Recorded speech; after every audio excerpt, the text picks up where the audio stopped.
Hello guys, welcome to back my YouTube channel. मैं doctor Rajesh Kumar Tiwari आज फिर उपस्थित हुआ एक नए टॉपिक के साथ। आज हमारा टॉपिक है गॉसियन थ्योरम। लेकिन गॉसियन थ्योरम से पहले आपको जानना होगा यहाँ पर फ्लक्स लाइंस और गॉसियन सरफेस। गॉस थ्योरम को अच्छे से समझने के लिए आपको क्या पता होना चाहिए?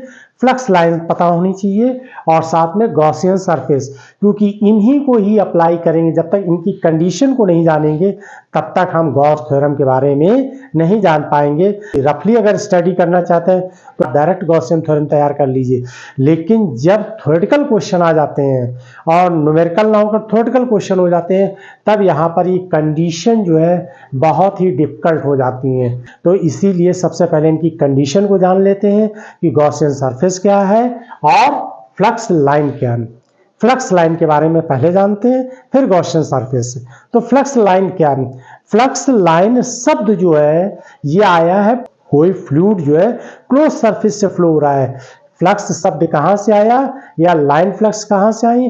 तो फ्लक्स लाइन जो है, फ्लक्स लाइन का जो ओरिजिन है, एक तरीके से हम ये कह सकते हैं, अभी हम इलेक्ट्रिक की बात नहीं कर रहे हैं, कोई फ्लूइड की बात कर रहे हैं। तो फ्लूइड में जैसे कोई फ्लूइड जो होता है, जैसे वाटर है या कोई, तो क्लोज सरफेस से होकर फ्लो होता है। जैसे एक रबर पाइप होती है ना, तो रबर पाइप से होकर वाटर फ्लो होता है कि नहीं होता है? तो इससे हम बोलेंगे यहाँ पर फ्लक्स जो कि इंटर करे या आउटसाइड आए। पाइप है, कोई क्लोज पाइप है, उसके अंदर से वाटर पहले एंटर करेगा और दूसरी साइड जाके निकल जाएगा। निकलेगा कि नहीं निकलेगा बाहर? तो इस पूरे सिस्टम को हम क्या नाम देते हैं? फ्लक्स नाम देते हैं। तो जब कोई फ्लूइड क्लोज सरफेस से फ्लो हो तो इसको हम नाम देते हैं फ्लक्स। फिर से सुनिए, जब कोई फ्लूइड क्लोज सरफेस से होके फ्लो होता है तो इस कंडीशन को हम नाम देते हैं फ्लक्स। क्लियर? और फ्लक्स कैसी है? एक स्केलर क्वांटिटी है।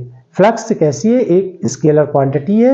अगर आपने डाइवर्जेंस फ्लक्स पढ़ा होगा, मैंने ऑलरेडी एक वीडियो यही डाइवर्जेंस फ्लक्स के लिए अपलोड कर रखा है, तो उसे भी आप जाकर देख सकते हैं। तो यहां पर हम बात कर रहे हैं जो मोस्ट इंपॉर्टेंट, वो है फ्लक्स लाइन। अब हम flux line electric flux line नाम देते हैं।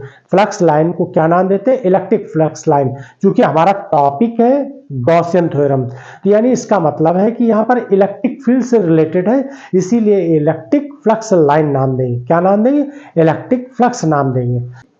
Flux line, the electric field lines originate on the positive charge and on the negative charge। यहां पर समझिए, जो पॉजिटिव चार्ज, इस लाइन का मतलब है कि पॉजिटिव चार्ज जो होता है, जो ओरिजिनेट होता है, पॉजिटिव चार्ज ये है। और ये पॉजिटिव चार्ज क्या होता है? आउटवर्ड होता है, चार्ज से दूर जा रही होती है। ये लाइनें कैसी होती हैं? दूर जा रही होती हैं। क्लियर है ना? रेडली आउटवर्ड होती है। जबकि नेगेटिव चार्ज में क्या होता है? नेगेटिव चार्ज में ये क्या हो जाती है? चार्ज के इनसाइड हो जाती है, चार्ज के इनसाइड हो जाती है। यानी यहां पर चार्ज क्या है? आउटवर्ड फ्लो हो रहा है, यहां पे चार्ज क्या है? इनसाइड हो रहा है। किसके? नेगेटिव। तो ये यही मीन्स कह रहा है कि the electric field lines originate on positive charge and on the negative charge. और नेगेटिव चार्ज क्या होती है? यहां पर आके एंड हो जाती है, जबकि पॉजिटिव चार्ज क्या होती है? ओरिजिनेट होती है। पॉजिटिव चार्ज में लाइंस क्या होती है? ओरिजिनेट होती है, जो कि आउटवर्ड होती है, चार्ज से आउटवर्ड होती है। और नेगेटिव चार्ज यहां आके क्या हो जाती है? एंड हो जाती है, खत्म हो जाती है आके। क्लियर है? तो नंबर ऑफ लाइंस, ये जो नंबर ऑफ लाइंस है, ये जो लाइंस आप देख रहे हैं, नंबर ऑफ लाइंस रेडली, जैसे पॉजिटिव चार्ज के लिए नंबर ऑफ लाइंस, ये नंबर ऑफ लाइंस क्या होती है? Number of lines passing through a normal surface. आप कोई ये, हमने ये देखिए लाइंस है और हमने कोई ये सरफेस सेलेक्ट कर लिया। अगर हम कोई ये एक इस सरफेस से होके ये निकल रही है, तो कोई ये लाइंस जिस सरफेस से होके गुजरेंगी ये, और नॉर्मली होंगी, नॉर्मली पास हो रही होंगी। Passing through the normal surface it is known as the electric flux. और इसी में देखिए, हमने अभी आपसे क्या बताया था? कोई एक क्लोज सरफेस है और उससे वाटर फ्लो हो रहा है, तो उसे हम फ्लक्स कहते हैं। यहाँ क्या है? ये देखिए, ये एक सरफेस है जिसे हम क्लोज ले लेंगे। कंडीशन है क्लोज सरफेस से जो ये पास हो रही लाइन है, इसी को हम क्या नाम देंगे? फ्लक्स लाइन से। और चूंकि यहाँ इलेक्ट्रिक लाइंस पास हो रही तो इसको नाम देंगे इलेक्ट्रिक फ्लक्स लाइंस देंगे। क्लियर है?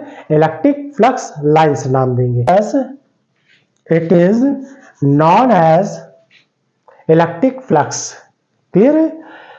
Number of flux line directly proportional to charge, यानी नंबर ऑफ लाइंस चार्ज जितना ज्यादा, मतलब यहां पर चार्ज ज्यादा होगा, नंबर ऑफ लाइन उस एरिया से उतनी ही ज्यादा पास होंगी क्लोज सरफेस से। क्लियर है? तो ये हो गया फ्लक्स ऑफ लाइन।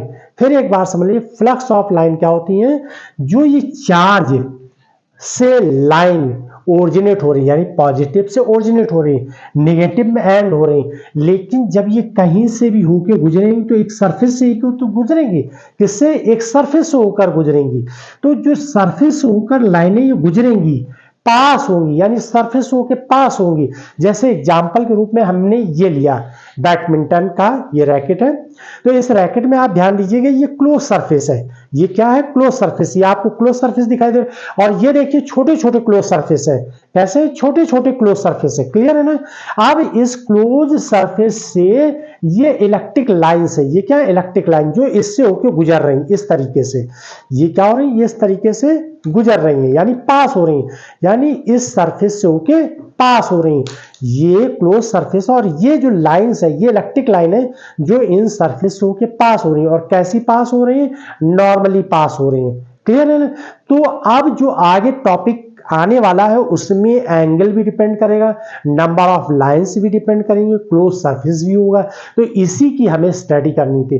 तो लाइन ऑफ फ्लक्स क्या होती है? जिस क्लोज सरफेस एरिया जितनी लाइनें पास, ये जो लाइनें इलेक्ट्रिक लाइन पास हो रही, इसी को हम क्या नाम देंगे? Flux of lines. क्लियर है? अब हम बात करते हैं गॉसियन सरफेस। गॉसियन सरफेस क्या होता है? We can choose any close surface, कोई एक हम क्लोज सरफेस चूज करें, किसी भी शेप का हो सकता है, किसी भी शेप का हम एक क्लोज सरफेस चूज करें, कॉल्ड, उसको हम कहते हैं Gaussian surface nearly the charge distribution. ये देखिए चार्ज डिस्ट्रीब्यूशन है, पॉजिटिव चार्ज है और इस चार्ज का देखिए जिसने एक फील्ड जनरेट करेगी। देखिए चाहे नेगेटिव चार्ज हो चाहे पॉजिटिव चार्ज हो, वो क्या करता है? अपने चारों ओर एक फील्ड जनरेट कर लेता है। कौन सी? इलेक्ट्रिक फील्ड जनरेट कर लेता है। क्लियर ना? तो जो इलेक्ट्रिक फील्ड जनरेट कर लेता है तो ये इलेक्ट्रिक लाइन जो है इस क्लोज सरफेसों के पास होती है, इसी को हम नाम देते हैं गॉसियन सरफेस। और ये गॉसियन सरफेस कैसा है? ये देखिए इसके लिए ये गॉसियन सरफेस है। गॉसियन सरफेस कैसा भी हो सकता है, किसी भी शेप का हो सकता है, लेकिन क्लोज होना चाहिए। तो ये हो जाएगा गॉसियन सरफेस होगा। क्लियर है? आगे बात समझिए। अब आगे पॉइंट की बात करते हैं। ये जो आप देख रहे हैं इसे क्या है? गॉसियन सरफेस नाम देंगे। इसको और रफ करके हम आपको समझाते हैं। देखिए गॉसियन सरफेस, गॉसियन सरफेस में any close surface, any shape, ये देखिए ये हमने एनी शेप ले लिया। अब चार्ज लाइंस नियर ऑफ, यानी ये क्लोज सरफेस के अंदर रखा हुआ है चार्ज, और ये भी हो सकता है चार्ज इसके बाहर भी हो सकता है। नेगेटिव पॉजिटिव चार्ज सरफेस के अंदर भी हो सकता है और सरफेस के बाहर भी हो सकता है। अगर हम इस चार्ज से ये जो इलेक्ट्रिक लाइन से जा रही है ये हो जाएगी ई। क्लियर है? और ये जो सरफेस है ये हमने इस तरीके से कंसीडर कर लिया, ये सरफेस है ना, ये सरफेस। और इस सरफेस का जो डायरेक्शन होगा वो आउटसाइड होगा। हमेशा सरफेस जो है, कंडीशन है सरफेस हमेशा आउटवर्ड होगा, यानी कि बाहर की ओर होगा। और इसको हम वेक्टर, यूनिट वेक्टर से प्रेजेंट करते हैं। क्लोज सरफेस को, उसके डायरेक्शन को किससे? यूनिट वेक्टर से रिप्रेजेंट करते हैं। तो देखिए ये फील्ड है इलेक्ट्रिक लाइन, इस चार्ज की तो ये इलेक्ट्रिक लाइन पास हो रही है, यही तो इलेक्ट्रिक लाइन पास हो रही है। तो इनके बीच में एंगल भी देखिए ये कैसा है, किस तरीके का एंगल दिया हुआ है? एक्यूट एंगल दिया हुआ जो 90 डिग्री से छोटा होगा। फिर अब जरा यहां पर ध्यान दीजिए, अगर ये इस साइड अगर यही चीज हम निकालते तो इसका क्लोज सरफेस ये हो जाता और ये आउटवर्ड डायरेक्शन में ये ऐसे हो जाता इसका डायरेक्शन। तो देखिए यहां पर भी कैसा हो रहा है, यहां पर एक्यूट एंगल, यानी 90 डिग्री से छोटा होगा। क्लियर है ना? इस शब्द को याद रखिए, 90 डिग्री से छोटा यानी एक्यूट एंगल बन रहा है। क्लियर है ना? यानी कि न्यून कोण बन रहा है। क्लियर है? अब जरा अगर हम इसी केस में चार्ज यहां बाहर रख दें, ये चार्ज ऐसे हमने बाहर रख दिया, अब इस चार्ज की वजह से ये लाइन ऐसे जा रही है। क्लियर है ना?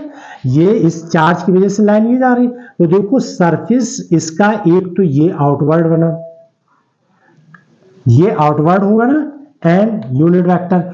अब इस लाइन का डायरेक्शन तो ये है, ये ऐसे लाइन जा रही नहीं, ये डायरेक्शन तो इसका इधर की ओर है ना, तो इस केस में ये क्या है, ऑब्ट्यूज एंगल, यानी अधिक कोण बनेगा। ये कोण कैसा होगा, अधिक कोण होगा। अब जरा यहां देखिए, ये क्या था, इंटरिंग थी, यानी यहां से ये इंटर कर रही है, लाइन क्या कर रही है, इस जगह से ओरिजिनेट हुई है और ये इसके अंदर इंटर कर गई, इस सरफेस के अंदर इंटर कर रही है, इंटरिंग केस होगी। और ये क्या है, बाहर निकल रही है, ये क्या निकल रही है, बाहर निकल रही है। तो इस केस में सरफेस ये हुआ और इसका देखिए ये डायरेक्शन हुआ, तो देखिए ये एक्यूट एंगल हुआ। तो जब इंटरिंग करेगा तो ऑब्ट्यूज एंगल हो गया, यानी अधिक कोण होगा। जब बाहर निकल रही होगी यानी कि आउटवर्ड होगी, कैसे होगी, आउटवर्ड होगी, तो उस केस में एंगल कैसा होगा, एक्यूट एंगल होगा, यानी कि न्यून कोण होगा। क्लियर है ना? तो एक तो ये चीज होगी, ये फेनोमेना समझ में आ गई। अब देखिए, the necessary condition for applying the Gaussian theorem, ये पहली कंडीशन है कि the necessary condition for the applying Gauss theorem, जो हम गॉस थ्योरम पढ़ने वाले उसके लिए कंडीशन समझिए, is uniformly symmetric charge distribution होना चाहिए। चार्ज कैसा होना चाहिए, यूनिफॉर्मली डिस्ट्रीब्यूट हो, चार्ज कैसा हो, यूनिफॉर्मली डिस्ट्रीब्यूट होना चाहिए। यानी अगर हम ये चार्ज ऐसे रख दें, यहां पर ये प्लस चार्ज है मान लीजिए, ये ऐसे, यहां ऐसे, ये ऐसे और ये ऐसे, ये लाइनें सारी बराबर होनी चाहिए, यानी यूनिफॉर्मली डिस्ट्रीब्यूट होना चाहिए। यानी गॉसियन सर्फ, जो गॉसियन फार्मूला लगेगा, गॉसियन थ्योरम पढ़ेंगे या गॉस थ्योरम पढ़ेंगे, वो यूनिफॉर्म चार्ज डिस्ट्रीब्यूशन की कंडीशन को फॉलो करना चाहिए। Is called the symmetric Gaussian surface. और उस कंडीशन, देखिए Gaussian theorem, applying the Gaussian theorem is uniformly symmetric charge होना चाहिए डिस्ट्रीब्यूशन, यानी चार्ज का क्या होना चाहिए, सिमेट्रिक डिस्ट्रीब्यूशन होना चाहिए। और इसी को हम नाम देंगे सिमेट्रिकल गॉसियन सरफेस। इसके बारे में जब हम सिलेंडर के बारे में स्टडी कराएंगे तो वहां पर जब हम कंसीडर करेंगे तब आपको और अच्छे से समझ में आएगा। दूसरी बात, if surface does not close, अगर सरफेस क्लोज नहीं, if surface does not close the flux of electric field is, यानी इलेक्ट्रिक इंटेंसिटी उस जगह जीरो हो जाएगी। अगर सरफेस क्लोज नहीं है, अगर मान लीजिए यहां से हमने ऐसे कर दिया, अब ये क्लोज नहीं रहा क्योंकि हमने यहां से ऐसे कर दिया क्लोज, तो इस जगह पर इलेक्ट्रिक फील्ड जो निकल कर आएगी या इंटेंसिटी निकल कर आएगी वो क्या होगी, जीरो होगी। क्लियर है? और दूसरी बात क्या है, फ्लक्स भी जीरो हो जाएगा। मीन्स ये है कि यहां पर इलेक्ट्रिक फ्लक्स, यानी कि means integration phi E dot D S equal to zero. यह भी आपको समझाएंगे कि ई डी एस क्या होता है, यानी इसे हम फ्लक्स बोलते हैं, तो ये भी जीरो होगा। फ्लक्स इज कैसा होगा, जीरो हो जाएगा। क्या है तीसरा पॉइंट है, the electric flux is independent of the size of surface, यानी किसी भी तरीके का सरफेस हो सकता है, किसी भी साइज का हो सकता है, किसी भी शेप का हो सकता है, वो इंडिपेंडेंट है। इलेक्ट्रिक फ्लक्स जो है इस सरफेस से इंडिपेंडेंट है। क्लियर? अब इसका देखिए नेक्स्ट पॉइंट क्या है, तीसरा पॉइंट ये हो गया। चौथा पॉइंट देखिए, चौथा पॉइंट क्या है, exact location of the inside charge does not affect the value. ये चार्ज कहीं पर भी रखा हो, इसके अंदर क्लोज सरफेस के अंदर, क्लोज सरफेस के अंदर कहीं पर भी रखा हो, इसका वैल्यू पर कोई इफेक्ट नहीं पड़ता है। जो हम इलेक्ट्रिक फ्लक्स निकालेंगे उसकी वैल्यू पर कोई इफेक्ट नहीं पड़ेगा, वो कहीं पर भी रखा हुआ हो।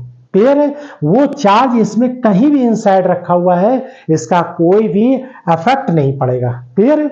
नेक्स्ट पॉइंट देखिए, positive charge the flux will be outward. Positive charge के लिए मैंने क्या बताया, पॉजिटिव चार्ज जो होता है यहां पर आउटवर्ड होगा, रेडियली आउटवर्ड होगा, ये इस तरीके से यूनिफॉर्मली रेडली आउटवर्ड होगा। क्लियर है? और अगर नेगेटिव चार्ज है तो रेडली यही डायरेक्शन चेंज हो जाएगा। रेडली नेगेटिव चार्ज के लिए अगर हम बात करें, नेगेटिव चार्ज रखेंगे यहां पर, तो रेडली क्या हो जाएगा, इनवर्ड हो जाएगा। पॉजिटिव चार्ज में जो फील्ड होती है वो कैसी होती है, ओरिजिनेट होती है, और नेगेटिव में कैसी होती है, एंड हो जाता है। और दूसरी बात हम यहाँ क्या कह रहे हैं कि हम ये भी कह सकते हैं कि रेडली आउटवर्ड डायरेक्शन होगा, और इसमें चार्ज की तरफ क्या होगा, इनसाइड होगा नेगेटिव के लिए। क्लियर है? नेगेटिव चार्ज के लिए कैसा होगा, इनसाइड होगा, चार्ज के इनसाइड होगा। क्लियर है? रेडली इनसाइड हो जाएगा। 6 पॉइंट क्या है, गॉस जो थ्योरम है, जो अब हम पढ़ाने वाले हैं आगे, जो इसमें Gauss theorem is basic theorem of the electrostatics, यानी गॉस थ्योरम जो है कूलाम्स लॉ से बेटर है। तो ये अभी जब आप अप्लाई करेंगे तो आपको और क्लियर समझ में आएगा।